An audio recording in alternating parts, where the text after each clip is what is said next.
Electrocast. This episode is brought to you by Honda. Introducing the all-new, all-terrain Honda Passport Trail Sport, the most off-road capable Honda Passport Honda has ever dreamt up. The Passport features increased ground clearance, roof rails on all trims, and available specially developed all-terrain tires. And you'll stay comfortable with tri-zone climate control and available features like heated and ventilated front seats and a panoramic moonroof. Learn more at honda.com/passport. Are you a forward thinker? Then you need an HR and finance platform that thinks like you do. Workday is the AI platform that helps propel your organization, your workforce, and your industry into the future. Workday, moving business forever forward. There's a change happening in the way we live, the way we work, the way we spend our money and make our decisions. We are evolving to be more conscious in our actions in a way that serves the world and makes it a better place. Welcome to the Ethical Evolution. The Ethical Evolution podcast is brought to you by Ethical Change Agency. I'm Bindi, I'm the founder, and my mission is to help ethical entrepreneurs and holistic healers to find their voice through spiritual coaching and podcasting. I'm honoured to bring you the stories of those who create change through healing, kindness, innovation, purpose, and spirit. Understanding that to create collective change, we need to be the change. It all begins with us.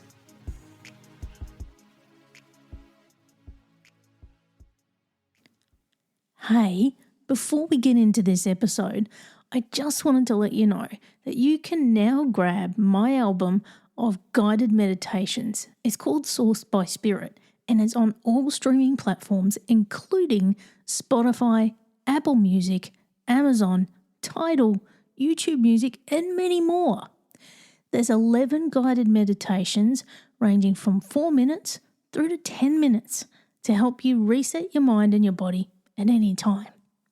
Okay, now let's get on with the show. Foster Wilson is a poet, author, and postpartum doula whose work bridges creativity, care, and connection. Her debut poetry collection, Afternoon Abundance, Poetry for Wild Souls, explores identity, spirituality, and the transformative journey of motherhood. With an award-winning career in independent film and a BFA from NYU Tisch School of the Arts, Foster brings a cinematic eye and a soulful perspective to everything she creates. As a doula, she supports birthing people through life's most profound transitions, blending empathy with advocacy. A mother of two and contributor to the Drill magazine, Foster is passionate about fostering authentic conversations on creativity, equity, and the human experience. Welcome, Foster, to the Ethical Evolution. Thank you, Bindi. Thank you so much for having me. I'm honored to be here. I'm excited to be with you today. Now, for those people who don't know who you are and what you do, can you go ahead and tell us? Sure. My name is Foster Wilson. I am, at the moment in my life, a postpartum doula and a poet, an author, and a lot of things in my past, but that's where I land right now, mother of two. And I'm here. I live in Los Angeles and do a lot of this transformational work.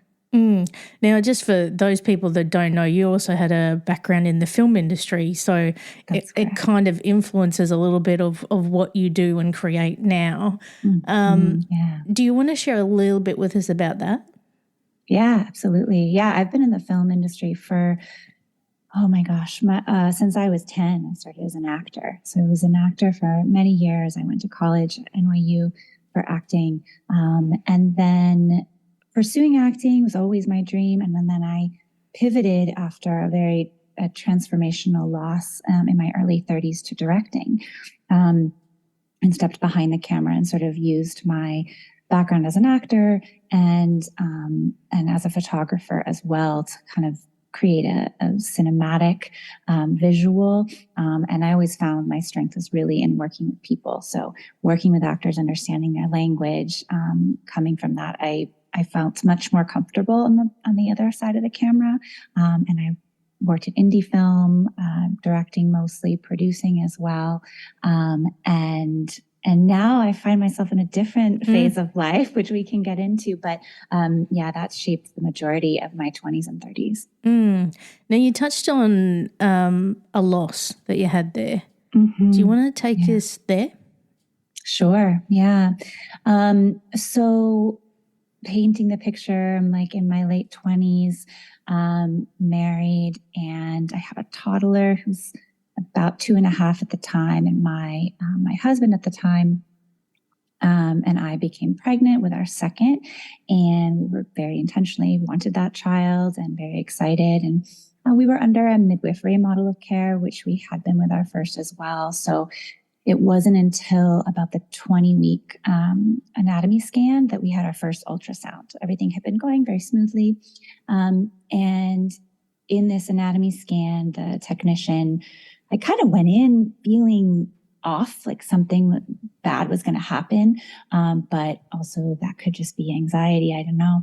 And I went in, and the technician had the ultrasound up, and everything looked fine to me. Everything seemed fine. There was a heartbeat and everything, but the technician got really quiet and refused to say anything, or just deferred to the doctor will interpret the results. And then we got pulled into a side room, and we were told that our son had something called fetal hydrops, which is a condition where there was swelling around his body and his brain, and especially his lungs. And it was, of course, devastating, and also very unclear as to whether or not this was something he was going to survive or not. And we went down a long path of amniocentesis, for which we got no answers from. We were consulting with doctors in Chile. There's a long list of things that can cause fetal hydrops, and some of them are curable and some of them are not. So we just weren't sure what we were dealing with here. And finally, our neonatologist, the specialist we were working with, said, basically, we've come to the end of the road here on the long list of things that it could be.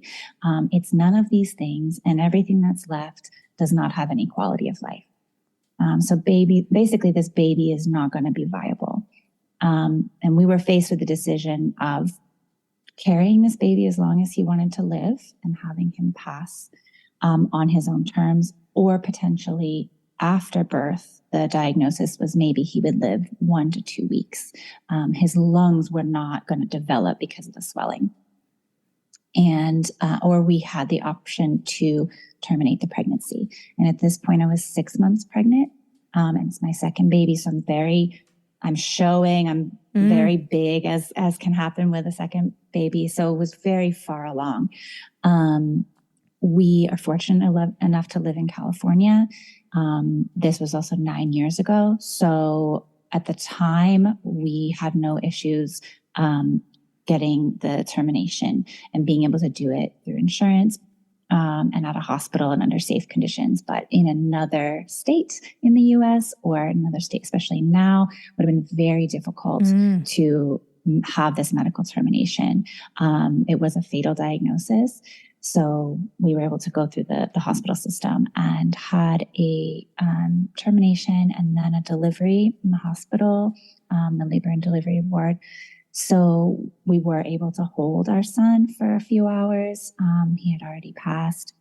And it was a very, as you can imagine, just pull out the rug from under you completely. All of my plans for the next few years had completely shifted. The makeup of my family had shifted, and I was postpartum and suffering from grief and depression. And it was a really rocky time for everyone. Yeah. I'm so sorry you had to go through that. And you know, that what you must have been feeling at that moment, like, you know, it's enough to lose your son, but you would have been feeling shame, guilt, and then also it's not a matter of just losing him in that moment, but every time you then speak to your friends, your family, anybody else, it's like you're doing it all over again, aren't you? Because you have to explain what's happened. That must have been excruciating for you. It was really, really painful. I think there were a few saving graces, one of which had a really wonderful support system, and I was privileged enough to be able to seek therapy, and I connected with someone who ended up becoming my therapist, who's still my therapist, and that was such a gift. And the other thing that, certainly I was torn so deeply in that decision.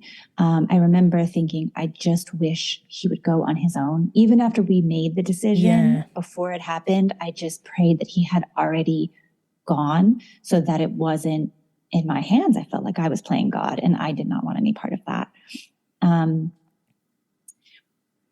But that wasn't the choice at hand, right? And so it was really a lesson in, what am I going to do that's right for my family and to reduce suffering for my son, for my daughter, for the rest of my family.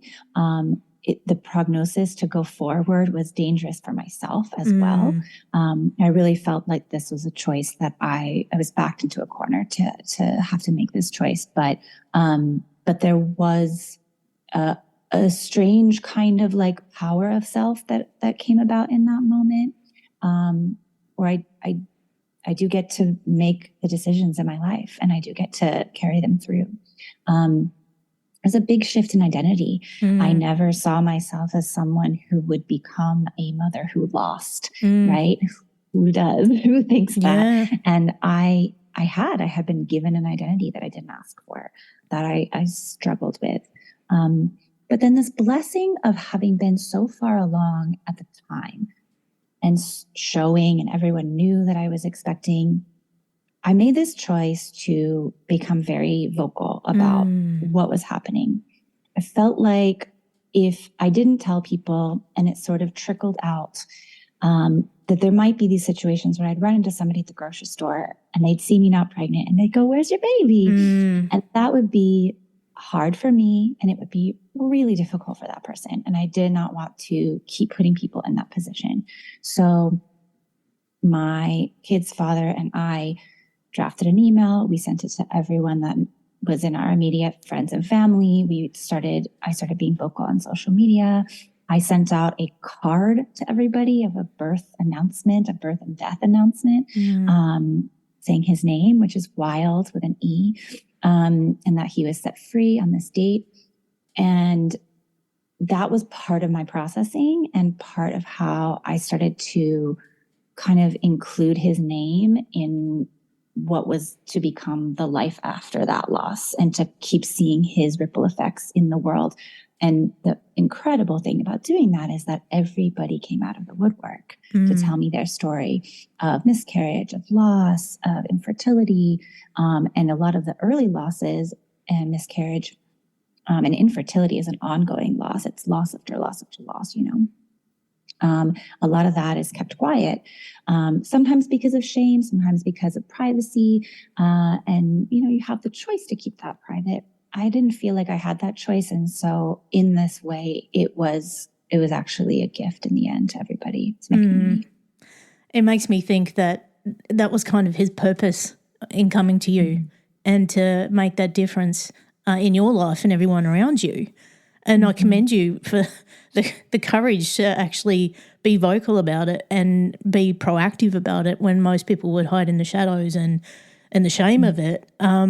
I have to tell you a story, because before we got online, I was thinking about, your story.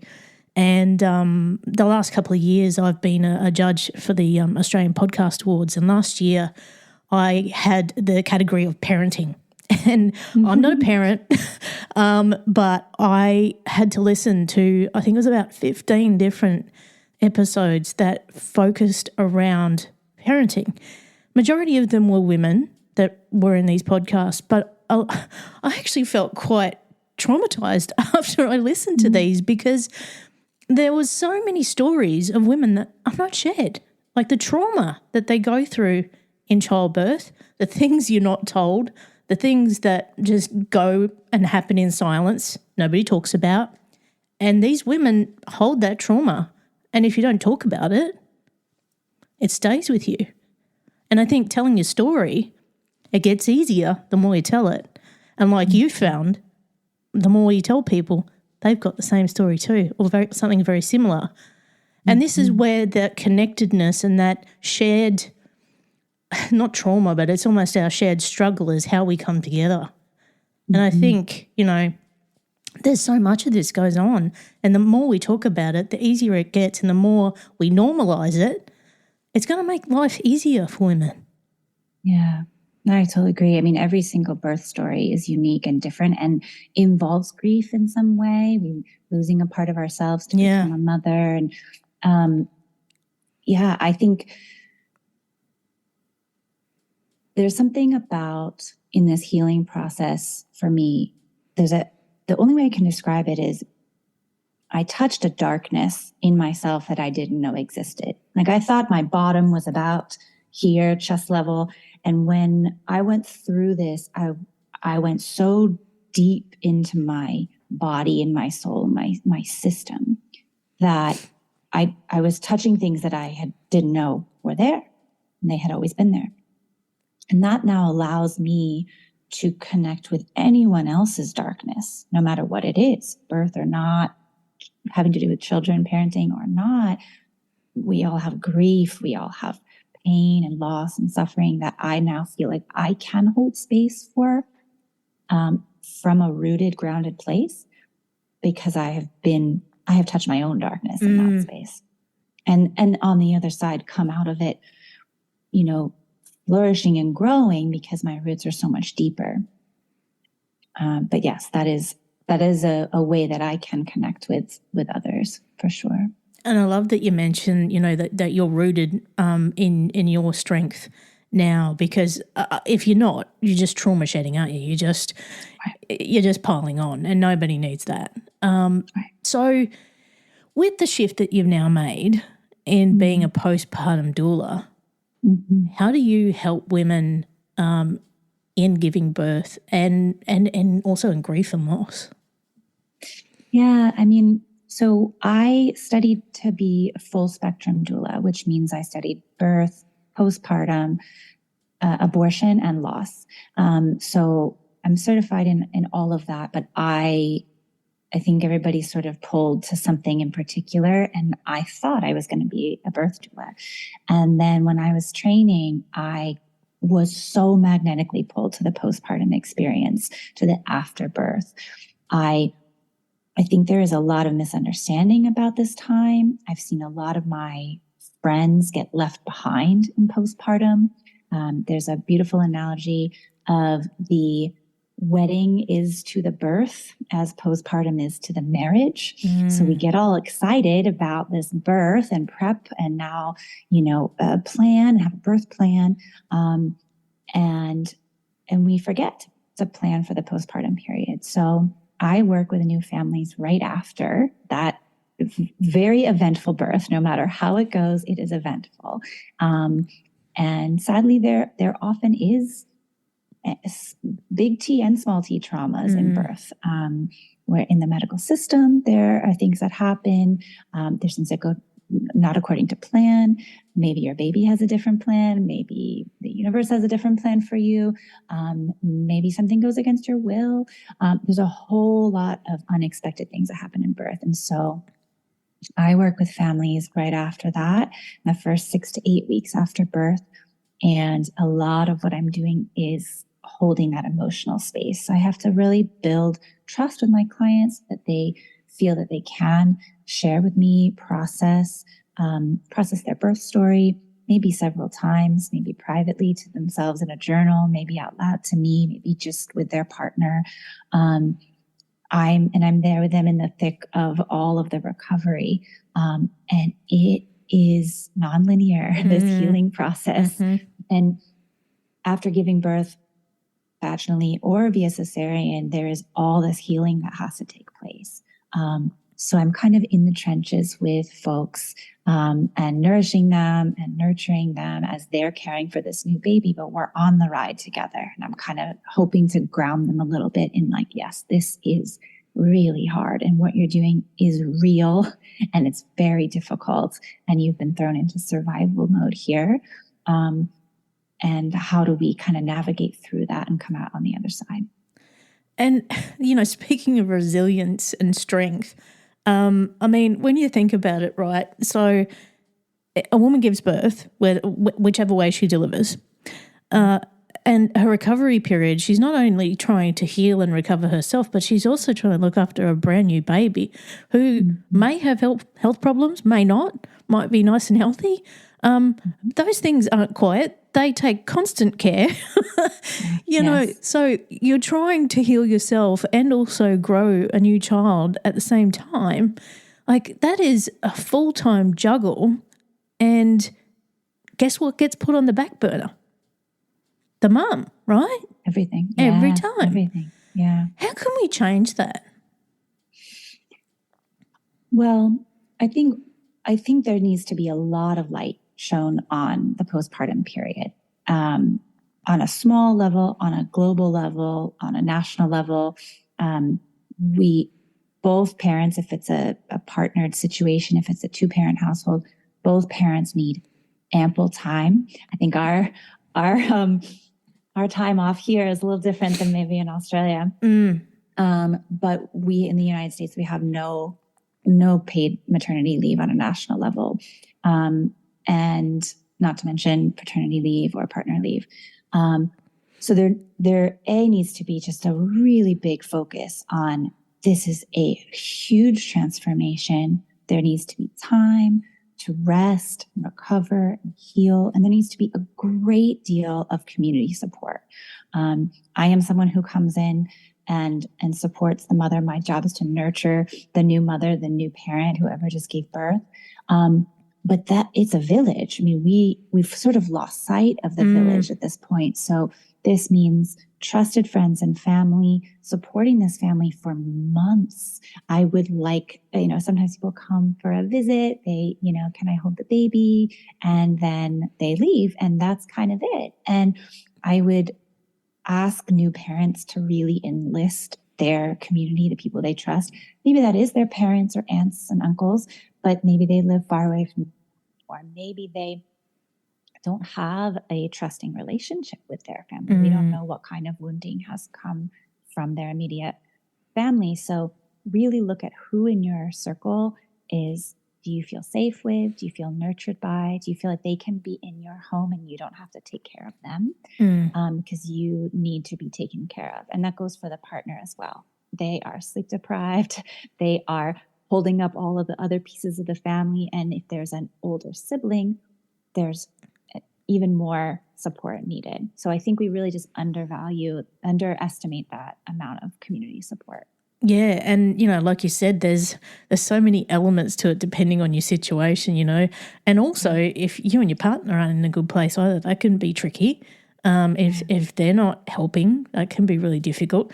And then the financial side of it, like keeping yourself afloat, it's not cheap to have a kid, and also keep everything else running nowadays. So like all of these factors are what you're trying to juggle and also heal as a human. Like, it is full on. And I think we underestimate it, don't we? Yeah, we really do. I mean, I work with all kinds of parents, and I see so many different elements of it. There's a burnout element of like, I think I should have my stuff more together at this point. I'm 4 weeks postpartum, and I've been served an idea that I should be looking or feeling really just like purely in love and adoring my baby and everything's bliss. And from almost everybody that I work with, that's not necessarily the case. It isn't all bad. There's wonderful elements with this little human, but to really paint a realistic picture for what you're getting into. And another thing I'll say is that both parents, I think, in the leading up to the birth, I think it's really important to converse and talk deeply about what triggers may come up for me when I'm in survival mode. I think our children, these souls, they come into our lives for a particular reason, and it's going to open up wounding from our own childhood if we haven't already healed and worked on that. So do all of that work as much as you can. Be in the practice of doing that work, of looking at your triggers when they come up, going back and healing them, whatever modalities you use for that, But then also talking about it honestly with your partner. I may feel triggered in this way, or if I feel triggered by something unbeknownst to me, something I've never encountered before, how will we as a team handle that? How will we communicate that to each other? How will we like tap out? I need a moment. Can you take the baby? Can I go for a walk around the block? Or, those are conversations that really need to be had. And it can be very bonding for the couple, as opposed to kind of alienating each other in a way where someone's triggered and the other person points blame and you know where that ends up. So. Yeah. What would you say to a mum that's listening who's recently had a baby and it was unexpected, wasn't planned, and they were in denial throughout the entire pregnancy, and when they've had the baby, they're like, oh no, this just isn't what I thought it would be and I'm really not happy. What would you say to them? That is so hard. My goodness. I would say you're not alone. I think a lot of new parents feel this way and do not speak of it. It would feel against societal norms to say, eek, I didn't want this. I actually don't want this responsibility. And you can have love for your child and still feel like this is too heavy of a burden for me to carry. Really being honest and saying that out loud to someone else might be the most difficult thing to say. Just acknowledging that, being aware of that, and to know, I do not think that that's something that gets talked about very often. And I think there are a lot of people that do feel this is a heavier burden than I intended to carry. On a lighter note, I would say that also there is something in it for you in your journey on this earth that this soul came to you. Whatever the circumstances, here you are. Here's this child, and you can choose to be whatever kind of parent you want in this moment, and being really curious about what this child is going to bring into your life. Positive, negative, whatever. It's just being curious about why they are here and what you're here to learn. And honestly surrendering to what's in front of you. A lot of our life is just going, okay, this happened. I cannot change this. And now I surrender and see where this leads me. Yeah, I guess if you butt your head up against that and you hang on to that kind of stuff, it can transfer to the kid as well, and then that leads to a whole destructive relationship pattern over life. I've seen it happen. So, yeah, I just know that there's mums out there that this happens to, and they just don't talk about it and they just battle on and it just goes on. And I think this is, having conversations like this is where we can open the space for women to actually speak up about their experience, whether it's good or bad. And everyone's and unique. a nuance of that too is that you might have intended to have this child and you go into the experience saying, I'm so excited to have a baby and they'll be a toddler and they'll be running around and all of these things. What if at some point you have a neurodivergent child or you have a child with special needs? That is, you might have gone into the pregnancy willingly, but you didn't necessarily sign up for that at a certain point. And these things get thrown our way, and there's a whole new set of skills to try to parent a child with special needs or neurodivergence, autism on the spectrum, all of that. It's just a different journey. And to be really, really honest and get even more community support in that regard. I want to touch on something that you mentioned earlier, and that was, how women get wed to the experience, and then once they have the birth, it's like, oh, it's over now. What do I do now? It's like, it's almost like, planning for a wedding, and then you have the wedding. It's like, oh, what now? So how do you help them find that same joy in postpartum? Yeah, I think there's a lot of excitement about birth, right? Like planning a wedding. I mean, we're planning for one event, and in the relationship example, we don't spend as much time focusing on how will we navigate, hardships as a couple. How will we speak up when our triggers come through? How will we make these decisions? And what are our values as a family? The same kind of attention can be put on the postpartum period. I often ask my clients, I had a consult today, in fact, where a mom was a second-time mom, and she had a really hard postpartum experience the first time around. And so she really wanted more support this time. And I applauded her knowing that about herself. But I asked her, and I ask everybody, what does your ideal postpartum experience look like? And she really hadn't thought about it. I'm not saying we're going to get to some blissful, glamorous experience. That's probably not what's in store. But at least touching on, what do we want to feel? Maybe this is a time where we're going to be settled in and cozier than normal when our family's always running around and off to work. Maybe this is a time we can really appreciate the fact that my partner is home for the next 2 months, and so am I, and we're going to just be together. We're going to eat nourishing foods, and we're going to do all of the hard things, and we're going to focus on this baby. But much like the pandemic, we had this unexpected home time with our family that, for good or for bad, that was what we were facing, right? So how can you kind of reframe what this experience is like, and then also stay curious? I have clients who intend to breastfeed and want that very much. And I also want to paint the picture that that is totally a possibility, and let's educate ourselves as much as we can. Also understand that there may be parts of our own anatomy we don't yet know, and it'd be part of this baby's anatomy we don't yet know. So let's be open to the possibilities of what might be here, and give ourselves grace if we end up going to formula or going to a hybrid system, or have clients who they're doing all the things and the breastfeeding was not good for their mental health.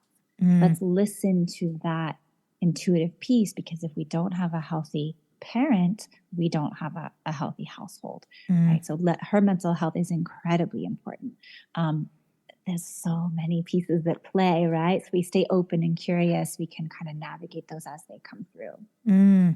That's an interesting point as well that I don't think it's spoken about a lot either, is, the postpartum breastfeeding. There's a lot of women who feel guilt and shame around that as well if they can't breastfeed their baby and have to turn to formula. I know my mum was one of those, and she still talks about it to this day. So, I think we've got to give ourselves some grace and some understanding that, everybody's unique in their own way. Grace is the biggest one. It's the biggest piece. And what you're looking for here is a relationship with your child, right? That's what we're prioritizing. What is the relationship I'm building? If I am attempting to nurse this baby and it's not going well, and I've got all the support and education around me, and yet I'm burned out and I'm tired and this baby won't latch, and it's become this frustrating experience, I might feel resentful towards my baby in that regard. I might feel annoyed or frustrated with the situation, and that translates to my relationship with my baby. Let's pull back on what should or everyone else thinks is best for us, and instead go, what is best for me and my relationship with my baby, which is entirely unique. Listen to that and follow that, because that will guide you. And I think, the mainstream media has a lot to answer for in this space as well. Like they paint this kind of life for mums, which is not real. And I think you just got to say, look, let's just forget that shit and just do you. That's what you got to do. Yeah.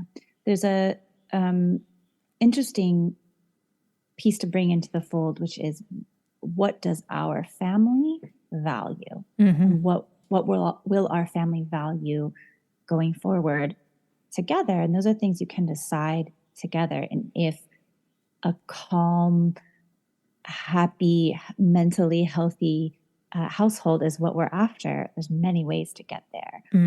If a specifically exclusively breastfed baby is what we're after, that's a very different value, right? So pull back to the essence of what we're hoping for here as a family, as a group of people that is going to navigate change well and reevaluate as new information comes in. That little baby becomes a toddler so fast, and you've got to keep baby proofing and reevaluating and sending them to preschool and where are they going to go to elementary school and all of these things. So it's constant change. And you come back to your core values as a family that can help guide you and filter through some of the nonsense of the infinite information we have and of the internet, social media, and all that. Just a filtration system. Oh, that's not for me. Maybe that's for someone else. That's not for me. It's like project management, isn't it? It's like constant really project is. management. Heads of households who are running all of the day-to-day of children, they have incredible resumes of project management just in that one house. I think we should get all mums on big projects. I think everything would get sorted. Yeah. In about 30 minutes, we have everything running smoothly. Now, Foster, I am curious, with all you've been through, with your grief and your loss and joy, what is it that you've learnt the most that you can share with other women?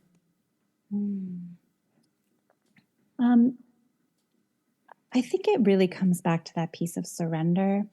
I think the loss of Wild was the beginning of listening to my higher power that I'm not sure I tapped into at all before that. I couldn't deny that there was something else at play here, and I couldn't believe that the soul of my son is disappeared forever and I'm never going to have contact with him again. I know you are an intuitive, and so you tap into this, and I'm sure your audience does as well. It was the beginning of me tiptoeing into defining what my spirituality was for me, and a deep exploration of all of that, and the act of surrender in the most beautiful way. I mean, we surrender in birth. We give up all this control. We say, I don't know when this baby's coming. All birth workers are living in this world of like, we have no idea when any of our clients are giving birth, when our contracts start. We're just like in this state of surrender, right?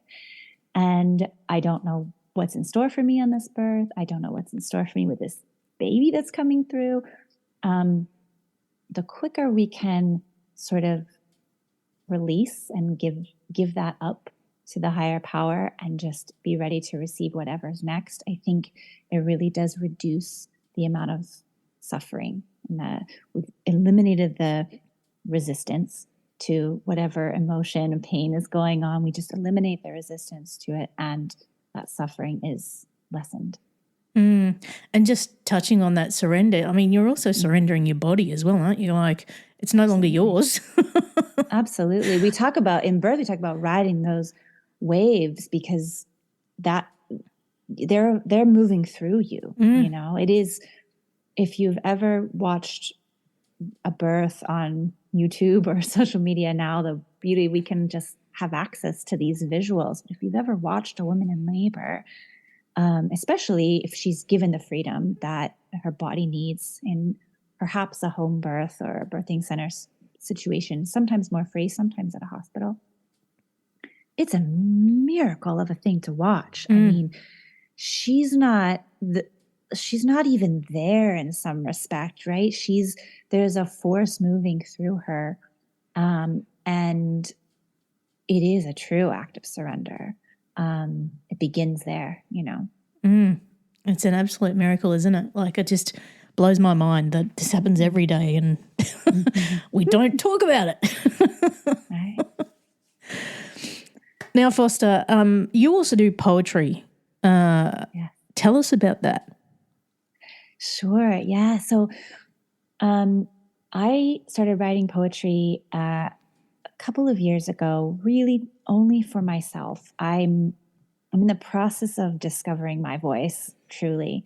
And as a filmmaker, I was always a director. I was always directing someone else's words. I didn't have desire to write. I thought other people are way better at this than I am. So I'll just take their words and I'll interpret it and I'll direct. And I was good at that. But I started writing only for myself. It was essentially journaling. And then I started to just open up to whatever came through, and poetry started coming out. And I would write, when I felt something very deeply, I would just put it to paper, and sporadically whenever I felt something large. And then earlier this year, at the beginning of 2024, I started really getting in the habit of doing it. I made it a habit to let my creativity flow. And I still was doing it only for myself, but I started to feel like I was channeling something. And I would sit down in a micro act of surrender every day, sit down to a blank piece of paper with a pen and over coffee and just start putting the pencil to paper and seeing what happened. Pencil, pen, one of the two. And that was always terrifying. It was always this little hurdle of I have no idea what I'm going to say. But each morning I would write, even if it was 5 minutes, maybe 30 minutes, sometimes I would flow. And I really felt like it was coming from somewhere else. It was of my experience. It was of experiences in my past, of experiences that I was reliving in that moment. But I just tried to write whatever was true to me. And after 5 months, I had so much poetry. And I decided to start sharing it and start sharing pieces with the world. I was sharing on Instagram. I was sharing just written word, and got really lovely responses from people. And I just decided that I was going to put these together into book form and release it, because it didn't feel entirely of me. And there was some other purpose for it. So I released my first book of poetry in September. It's called Afternoon Abundance, Poetry for Wild Souls. And it's been a really beautiful experience. I collaborated with an artist who did the sketches for the inside of the book and pieces of the cover. And we really had a lovely collaboration. And now it's off in the world, flying, doing its own thing, reaching who it's supposed to reach. And it's been, from what I can tell, very well received. And I have 2 more coming out in 2025.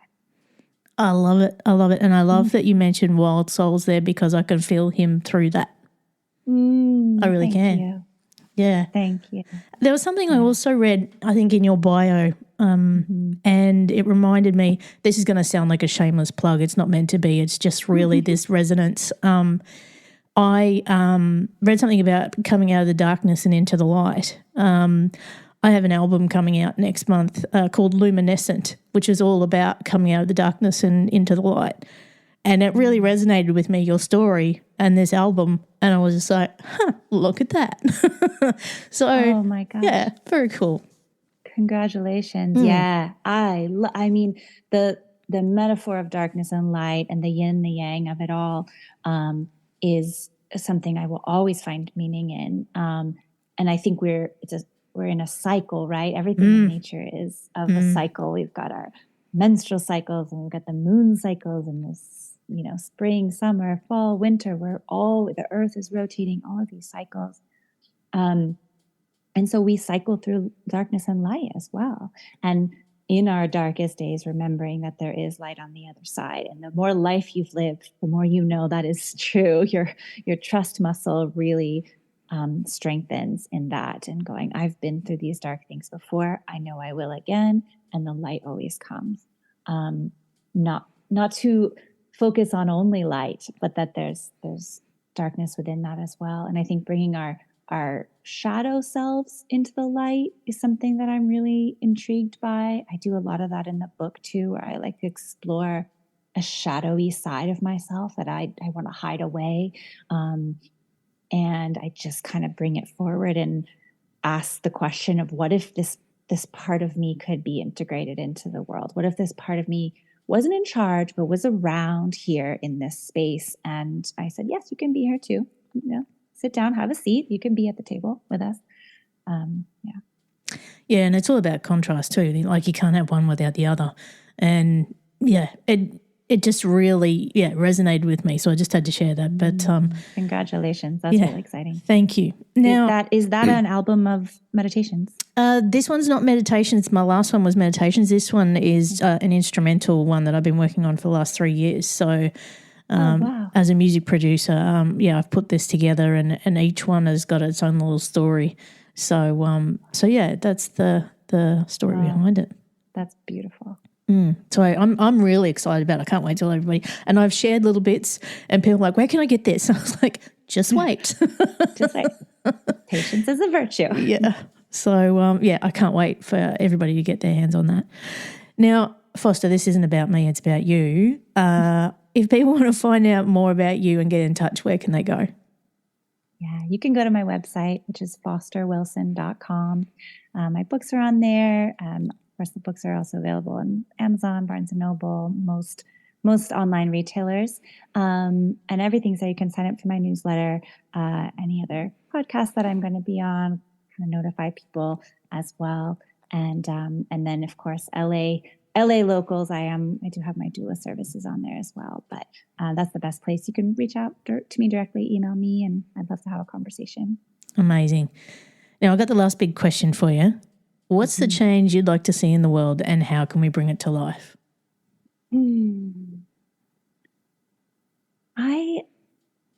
I really think we should all contemplate the idea of being our own doulas.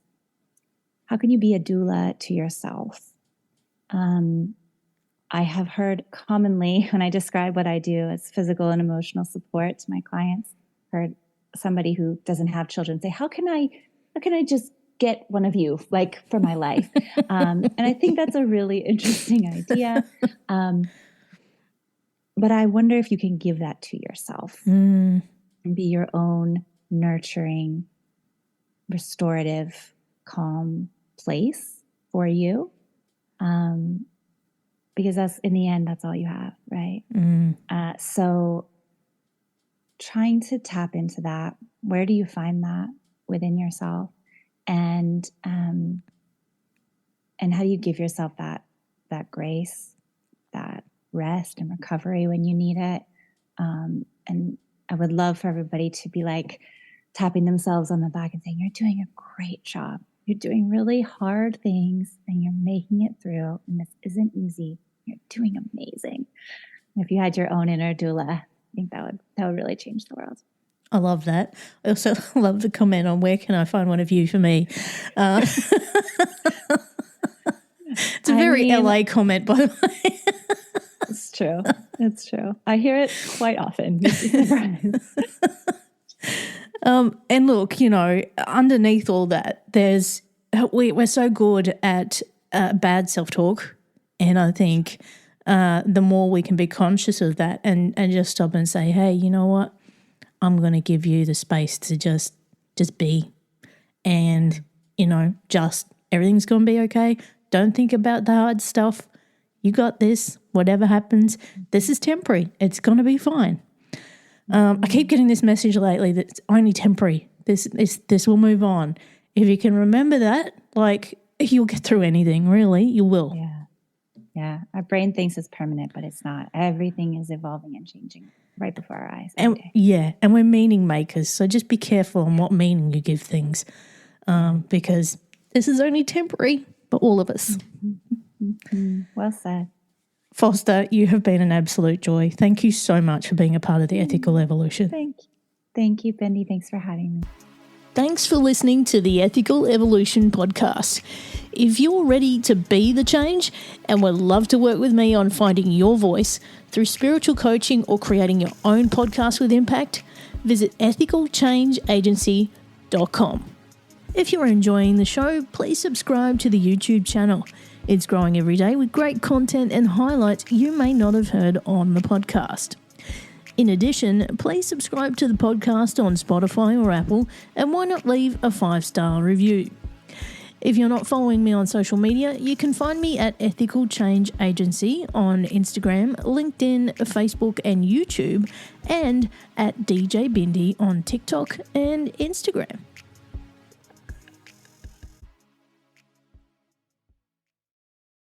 Hi, I'm Sherilyn Fenn from Twin Peaks. What did you do on your last Saturday night? Did you hear something? Toilet paper. There's none. Nada. The reserves have gone dry. People are hoarding it. I should have done that. They're all out of hand sanitizer at my Target. Mark, when did you last watch the news? We are getting reports of forced quarantines in China, Japan, and now Italy. You're cutting onions in half and putting them around your apartment. Yes, exactly. It kills the COVID. Excuse me? Let's go. Let's go. Get in. Vamos, rápido. Have you ever driven one of these? Never. I'll drive, ladies.